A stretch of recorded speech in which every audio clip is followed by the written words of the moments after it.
রসুল বলছেন এক যুগ আসবে, সেই যুগে মুসলমানদের জানে ভয় থাকবে না, ভয়হীন হয়ে যাবে। নমাজ কেন পড়বো জি? যে মাটি যে দিবে না মুলি সাহেব, তাহার গে তোমার খেয়ে গাঁটটা মুলবি, যদি মাটি না দেয় তাহার গায়ে মুলবি নাই। আগেকার দিনে কী নিয়ম ছিল, যখন জানাজা খাড়ো হবে তখন কে কানে কানে বলে দিবে, মুলি সাহেব যে মরে গেছে এই লোকটার 3 বেটা, এর বড়টার নাম মুমতাজ আলী, ছোটোটার নাম ইমতাজ আলী, আর সব ছোটোটার নাম হলো জমশেদ। 3 ভাই জিন্দেগিতে পশ্চিম দিকে মুখ করে না, খুঁড়ে পানি ঠেকায় না, এমনি এসে শুতে, আর ওই রকম হয়ে সকালবেলায় উঠে যায়। এরাকে লাইন থেকে বের করে দেন। মুলি সাহেব তখন এবার কী করবে, মাইক ধরে কইছে, হাজি মুমতাজ গুন্ডা আছো?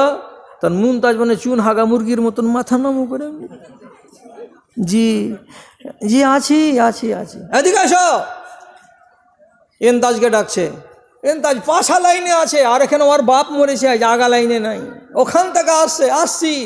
ও এলো, জমশেদ এলো, কি ব্যাপার তোমরা বলে নমাজ পড়ো না, আর আজ তোমার বাপের জানাজাতে এসো। জানাজার নমাজ তো নফল, তুমি না পড়লেও চলবে, গুনাহ হবে না। আমরা 10টা লোক যদি পড়ে দিই, আর যেটা তোমার নমাজ ফরজ সেটা ছেড়ে দিতে গেলে তুমি পাপী গুনাহগার, তো তুমি বলে নমাজ পড়ো না। তো মাথা লক করে নিচু করে আছে। তখন আর একজনা টোলার দালাল কয়েছে, কইতে পারিস না যে ভুল হয়েছে রে শালা, আজ থেকে নমাজ পড়বো, বল। শালা উজবু কুন্ডাকার নমাজ পড়বে না, আর এখানকার চুপচাপ মুখ বন্ধ করে খাড়ো হয়ে আছে। বল মৌলানাকে বল যে আজ থেকে নমাজ পড়বো, আমরা তোবা করছি। আর যে ফের তোবা করেছে উনি যে নমাজ পড়েন না, কি করবে? তোবা করা হয় আলো, আজ থেকে নমাজ পড়বে। হ্যাঁ, বাপ মরেছে, জানাজাতে হাজির হতে হবে। মুলি সাহেব এবার বলেছে ঠিক আছে তাহলে নমাজে দাঁড়াও। জানাজার নমাজ পড়া হয়ে গেল। তারপরের দিন আসরক্ত বড়োটা এলো। কিসের লেগে এলো? যখন বাপ মরেছে যে। এবার মগরব রক্ত যখন ওই তীরমোহনীতে গেল, তো চা খেতে খেতে ভেদার ভেদার করতে করতে কখন মগরবের টাইম চলে গেছে, এসারের টাইমে বাড়ি এসে খুঁত করে ঢুকে গেল ঘরের ভিতরে। দেখেছে 2টা লাহারি দিয়ে টানা টানা পেয়ে খেয়ে নিলে ফের শুতে গেল। যেমন কুকুরের ল্যাজ ছিল একবারে ওই রকম জিলাপির মতন কোকড়ার ল্যাজ হয়ে গেছে। হ্যাঁ, নমাজ কেন পড়িস না? কাল যে তোরা এতটাই লোকের সামনে স্বীকার করলি, তোরা জানে কোনো ভয়টাই নাই। বলছে ভয় তো আছে, হ্যাঁ, কিন্তু এখন আর মরার মতন লোক বাড়তে নেই।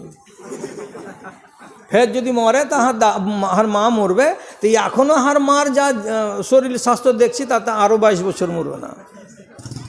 22 বছর পরে যদি কেউ মরে তখন ফের ঝামেলা খাড়া হবে, আর ততদিনে মুলবি বদলে যাবে, ফের অন্য মুলবি চলে আসবে।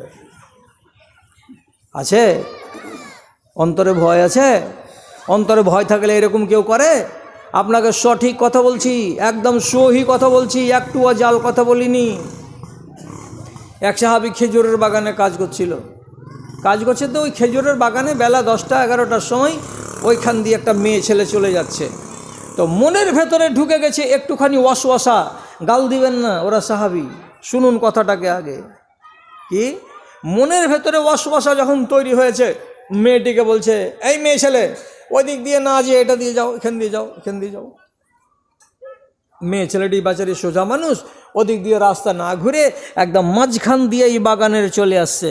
এবং এর কাছে যখন চলে এসেছে তখন নিজের কোদালটাকে রেখে দিয়ে মেয়ে ছেলেটিকে না বলে তার ইচ্ছার বিরুদ্ধে তাকে পিছন দিক থেকে জাপটিয়ে ধরে নিয়েছে।